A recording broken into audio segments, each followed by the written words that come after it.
In the interest of time, we would like to get started. It is 2 o'clock. And for those of you who have joined us for Margin and Mission Ignition Earned Income webinar number 3, welcome. Some of you may have logged on early and had a chance to look at this first slide while we wait.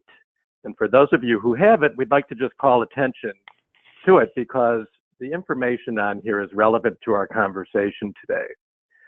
Again, as part of our earned income conversation, we'd like to reinforce the idea that earned income is for nonprofits of all shapes and sizes and in all geographic areas. As part of Margin and Mission Ignition and the work that we've done, we've worked with nonprofit organizations in the 4-county area, Charlotte, DeSoto, Manatee, and Sarasota. We've worked with organizations that have staff size of 1 all the way up to 400 plus. And in terms of operating budgets, it covers the gamut from organizations with a $50,000 operating budget all the way up to those with a $10 million plus operating budget. And in terms of the sectors of the organizations that we've worked with, it covers the gamut from aging and animals and arts to education, faith-based organizations, healthcare, legal services, literacy organizations, government, museums, social services, and more. So again, it's important just to underscore the fact that earned income is able to participate for all types of nonprofits. We'd like to remind everybody who's joined us to get connected on social media. If you'd like to tweet, our handles are at the Patterson Foundation and Margin_Mission. Please use the hashtags TPF Margin Mission and hashtag Earned Income. And if you would like to like us on Facebook, you can go to the Patterson Foundation and No Margin, No Mission Facebook pages and like and post. For those of you who haven't checked out our websites, our URLs are www.thepattersonfoundation.org and www.nomarginnomission.org. A number of you have been very prolific in your social media postings for webinars 1 and 2. And we thank you for that. And for those of you who are so inclined, please feel free to post on social media today and afterward. We will be awarding a prize to 1 or 2 who are the most prolific. So again, I'd like to welcome you to webinar number 3. This is Margin and Mission Ignition. And today's topic is called 5 Important Factors to Consider for a Successful Earned Income Venture. We're delighted you're here, and we would like to start with a quote that we believe is relevant to today's discussion. So when you're thinking about the idea of earned income, we believe that before everything else, getting ready is the secret of success. Henry Ford said that many years ago, and it's still as relevant today as it was back when he said it. We're continuing our Earned Income webinar series. For those of you who have joined us for the first and or second webinar, again, we thank you for that. Today's webinar is, again, continuing the conversation about earned income for nonprofit organizations. And again, for those of you who are just joining us, 5 important factors to consider for a successful earned income venture. Many of you may know Margin and Mission Ignition for previous experience, but if you don't, it's an initiative of the Patterson Foundation, and it was created 4 years ago to help local nonprofits in the region become more thrivable. So how does it do that? Well, in 3 ways. It helps nonprofit organizations become more entrepreneurial. It also helps them to boost their revenue through earned income. And then, so doing, it helps to heighten their mission impact. And all 3 of those are of critical importance as we talk about this work that we do in earned income for Margin and Mission Ignition. Your presenters today, I happen to be the one in the lower left side, that youthful Michael Oxman. I'm managing partner principal for No Margin, No Mission, and we are a social enterprise and a national consulting practice that works all over the country to help nonprofits diversify their revenue through earned income. And if I can introduce my colleague, I'll let him speak. Hello, everyone. My name is Larry Clark, and I am also a managing partner at No Margin, No Mission, and I'll rejoin you back at the Q&A period. Just to give you a sense, again, if you don't know No Margin, No Mission, or you're not familiar with us, we are an earned income consulting practice that believes in the power of entrepreneurial thinking and business strategy to help nonprofit organizations become more thrivable, both financially and in terms of their social impact. Josephine Eisenberg is on the line with us as well, and she's on initiative support for the Patterson Foundation. And if you could please look to the chat box, Josephine will say hello and introduce herself. Just a word before we actually get into today's content, that as we're sharing about earned income today, the line will be muted. And we would like you to note any questions or comments that you have in the chat box.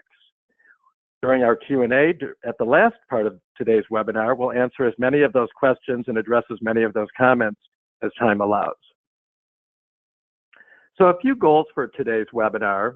Just as in our previous two webinars, we want to encourage entrepreneurial spirit and thinking. For today in particular, we'd like to introduce and have you understand what's needed for earned income preparedness. And then as we're discussing the webinar content today, to ask you to apply the thinking and the approach to your own organization. So as we get started, we'd like to share what we believe is a reality for nonprofits today. And that is that nonprofits may think they are ready for earned income, but what they think may not necessarily reflect the reality.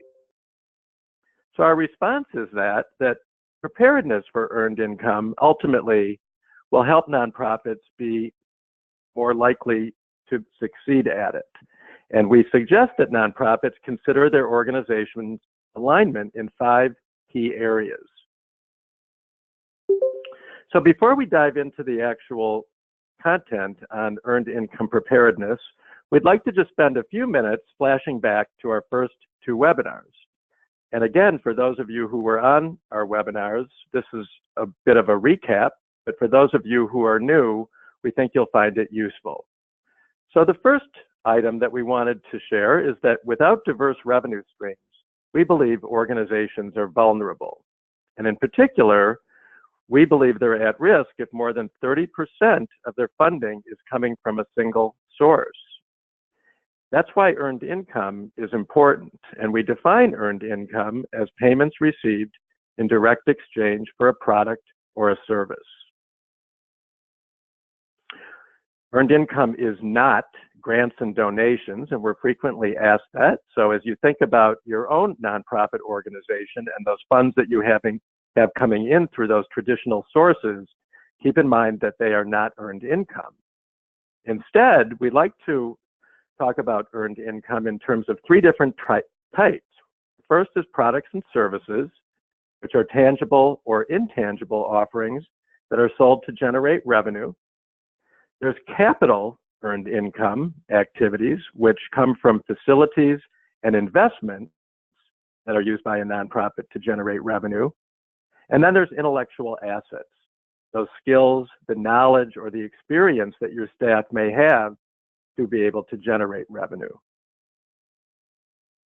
And in webinar number 2, we then transitioned from the different types of earned income opportunities to how do you identify the right one for your nonprofit organization.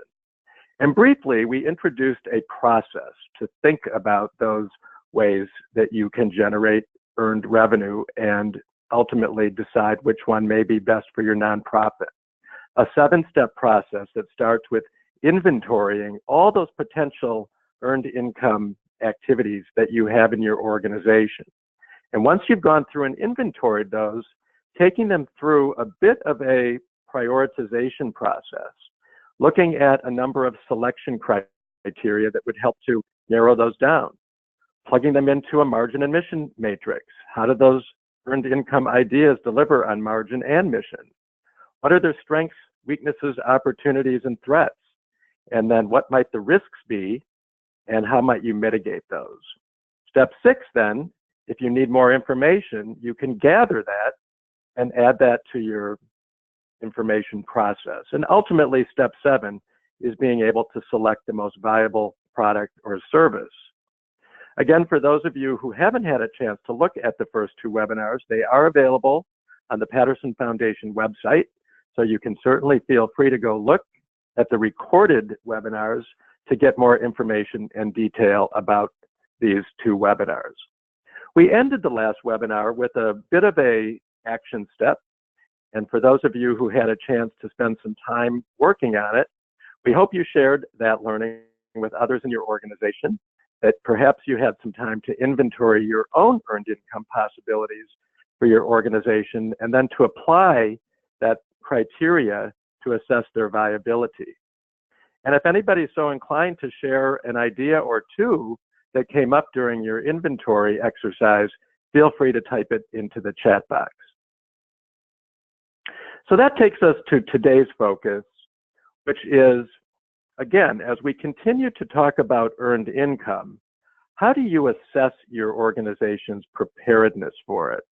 And we believe this is a critical factor for any nonprofit that's thinking about earned income. Because again, as we introduced today's webinar, you may think you're ready for it, but in reality, unless you actually answer a number of questions and think about a number of different areas, you may actually find that you're not quite ready for it yet. So, when we talk about assessing earned income preparedness, we do believe that you should make sure your organization is ready for earned income. And we have a process that we'd like to share, and it's called LWRCC. So, what does that acronym stand for? Some of you may be familiar with this, and others may not. Well, here's what it stands for: leadership, willingness, readiness, capacity, and culture. And through the work that we do with the Patterson Foundation, LWRCC continues to be a very important theme across all of our conversations related to earned income. So let's dive in and take a look at what each of those mean. Leadership. So we'll share a number of things that you should think about for leadership. And as we share these, be thinking about them in terms of your own organization. How would you answer these questions? And not with just a one-word answer, but really looking to understand with some substance how you fit into each of these particular readiness factors. The first is, are the executive director and the board committed to and engaged in earned income? In some organizations, the answer is absolutely yes. In other organizations, it may be absolutely no. And there might be something in between. Is the leader of the organization a champion and or a supporter of earned income? Are they a cheerleader for it? Is the full board on board for earned income? Or are there 1 or 2 members that may be on board for earned income, or perhaps there aren't any? And is the executive team in it for the long haul? A number of organizations may feel that it's a short-term opportunity rather than long-term. And for those organizations, we say really be thinking about it for the long haul. So let us share a client example. This is an organization that we had worked with, and a variety of their board members didn't see or understand the value of launching an earned income venture. So you could say that their full board was not on board. So what did they do to actually get their board on board in order to be more prepared for earned income as an organization? Well, they took a number of steps. The first thing they did is they identified an earned income advocate on their board. Very important, because on many boards, there is someone who can fulfill that role. Secondly, either that individual and or others educated the board about earned income. It starts with various knowledge that you want to make sure board members know and understand. And along those same lines, sharing examples of successful nonprofit organizations' earned income ventures went a long way in helping to bring this board on board. So that's leadership. Now let's talk about willingness. Is there a strong desire, enthusiasm for earned income? So when we talk about strong desire and enthusiasm, we talk about it across the organization, not just at a leadership level or not just at a board level, but how pervasive is it within the organization? Importantly, is there a shared belief and understanding of earned income by staff, volunteers, donors, and other key stakeholders? The answer to this question might be that some of those stakeholders have a shared belief and understanding, but perhaps others don't. Are there passionate advocates for earned income throughout the organization? And if so, who are they? And is there a green light for earned income and an agreement to overcome barriers? When we talk about willingness, it's really important to know and to understand that the green light exists, and if there are barriers, if there are hurdles and challenges that come along, that it's not going to be about throwing in the towel and giving up, but continuing to move it forward and to problem solve. So let us share an example from one of our clients on willingness. In this particular organization, a number of key staff members didn't see the value of launching an earned income venture. So now we're talking about at a staff level. We're not talking about the board. So to generate interest, enthusiasm, desire for earned income involves several steps. And you'll see here that these steps are not altogether different from the one that we talked about for getting the board on board. So they identified an earned income advocate or advocates within the organization, people who really believed in it at a staff level. They educated key staff about earned income. What is it? Why do you do it? And they shared examples of successful nonprofit organizations' earned income ventures. Again, with the goal being to create a team of willing, interested, and able folks who are interested in pursuing earned income. And again, let me remind you, as I'm reviewing these, be thinking about them in the context of your own organization. And if you have comments, if you have relevant things to share, please feel free to type them in the chat box. Let's move on to readiness. So when we talk about readiness, we always ask the question, is the organization prepared to take action for earned income?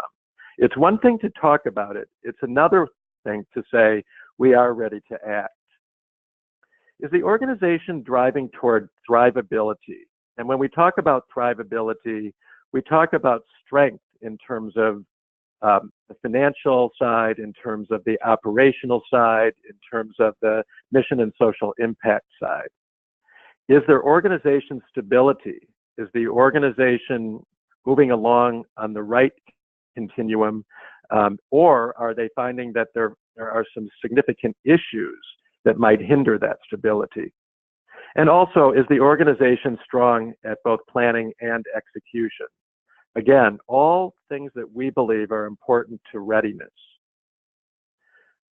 So, an example, a client that we worked with had an organization that found itself in a state of flux. So they had some funding cuts that were imminent. There were some staff layoffs that were likely, and the future viability of the agency was unknown given those funding cuts that were taking place.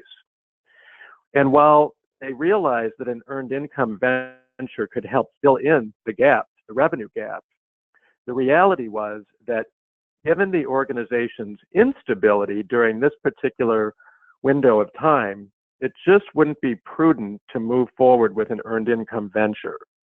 So they decided to hold off on earned income and table it for a later date when they were in a stronger position. And the good news is that a year later, when the organization was in a much stronger position, they actually came back and were ready to pursue their earned income venture. That takes us to capacity. So when we talk about capacity, we ask questions like, are there available resources for earned income? And when we talk about resources, we talk about it in a few different ways. One is the organization willing to allocate the needed talent and time to do it well. Because as we know and have learned over time, earned income takes time. It takes significant time and energy and dedication by those who are involved in it. It's not something that you can just do easily and then move on. The other part of resources for earned income is, are there existing and or potential funds available to launch or grow a venture? So financial capacity. Because for those of you who have been involved in startup businesses before or earned income ventures, you may know that it takes some funds, some sources of revenue to actually invest in it and get it off the ground. And also in terms of capacity, are there existing and or potential partnerships and strategic alliances that can be leveraged for earned income? When we talk about partnerships and strategic alliances, we believe that there are many opportunities to look at other organizations or entities that can help you do what you do better, and that can help you build your capacity and make it even stronger. So another client example in this area of capacity, this organization had a small but mighty staff, but the positions within the organization were largely grant funded. The folks within the organization had significant workloads, and ultimately the time that they had available to take on more work was limited.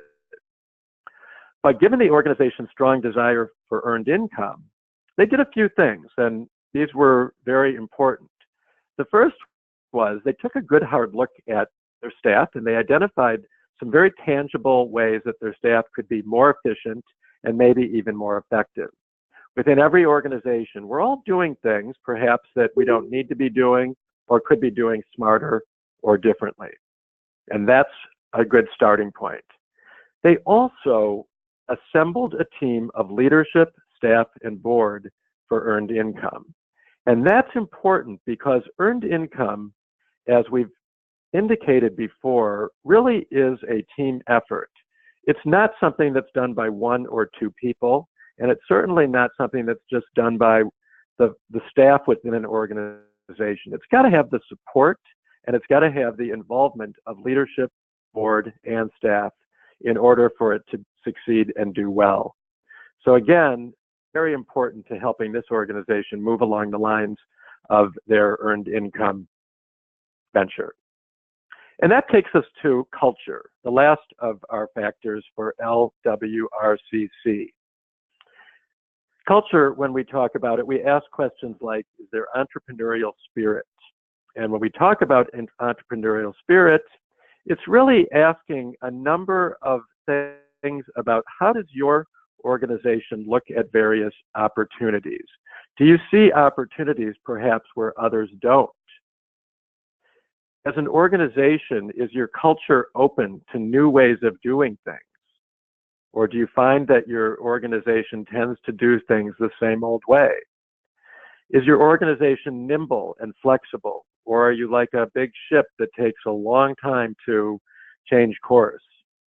And is the organization willing to take calculated risks? So it's important that we say here calculated risks because, as we know, there's a difference between regular risks and calculated risks. It's really weighing ultimately what will the pros and cons be from risks that you decide to take on. An example of a client that we've worked with in terms of their own culture and how they were able to move things along to prepare themselves for earned income. This organization had a pretty conservative and risk-averse culture. They were somewhat bureaucratic and hierarchical. Their decisions were often made slowly, and they really did have a mindset and a culture to do things the way they had always been done before. But, and the but here is important, there were some opportunities for a more entrepreneurial culture within this organization. And there was interest in being more entrepreneurial, particularly at a leadership and a board level. So what did they do? They identified existing staff and board with some business background to introduce some entrepreneurial practices. And in many organizations, there are those individuals who have that background that can introduce those types of practice. And once they did that, they then decided that they could start small and perhaps look for an area or a couple of areas to test new ways of thinking and doing. Perhaps they were low risk, perhaps they were relatively minor in the scheme of things, but they were an opportunity to start to shift the culture in terms of those older and more ingrained ways of doing things. So, to recap, the idea of assessing your organization's preparedness for earned income starts by looking at LWRCC: leadership, willingness, readiness, capacity, and culture. What we would like to do is urge you to take some action, just as we've done in previous webinars. So if you're inclined to do a little bit of homework, again, share today's learning with those others who you think would benefit from it in your organization. Consider your own organization's preparedness for earned income and start to apply this process that we talked about and ask those questions that we shared in terms of LWRCC. And remember, we believe, and we've learned over time, that organizations that are the most successful at earned income typically have three things. The first is a strong and viable product or service offering. The second is the desire to dedicate time and energy and resources to do it well. And third is that organizational preparedness for it, the LWRCC. So with that, I'd like to ask that we go to any questions or comments that you may have, if you've noted them in the chat box. And in a moment, we'll come back to sharing some important information with you before we wrap today's session. I'm going to turn it over to Larry to see if we have any questions or comments in the chat box. Hi, everyone. I am looking at the chat box. I don't see any questions yet. So if you have one, go ahead and type it in. Krista has one. How much time would your team suggest allowing for the conception and development of a social innovation? It does take some time, and what we find is to actually come up with the idea probably takes a couple of weeks, maybe a few hours a week. And then in planning, at least 3 to 4 hours a week in planning, and then implementation, it really just depends on the type of product or the service or the intellectual asset that you decide to roll out. So an implementation, it could take much longer than 2 or 3 or 4 hours a week, but you have to definitely set aside at least 10% of someone's time, we believe, to do it well. So all the organizations that have gone through the process, they have all said it took a bit more time than they thought. So just keep that in mind as you're considering moving forward with an earned income idea. Definitely allocate some time to do it.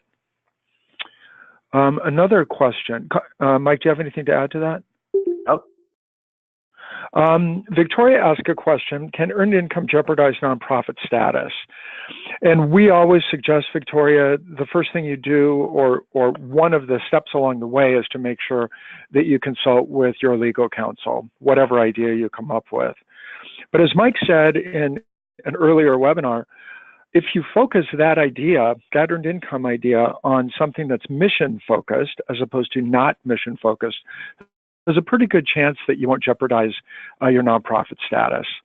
Even if you do something that's not mission focused, which we don't work with very many organizations that actually do that, but if you do choose that, there is still a percentage of revenue that you can gain without jeopardizing your nonprofit status.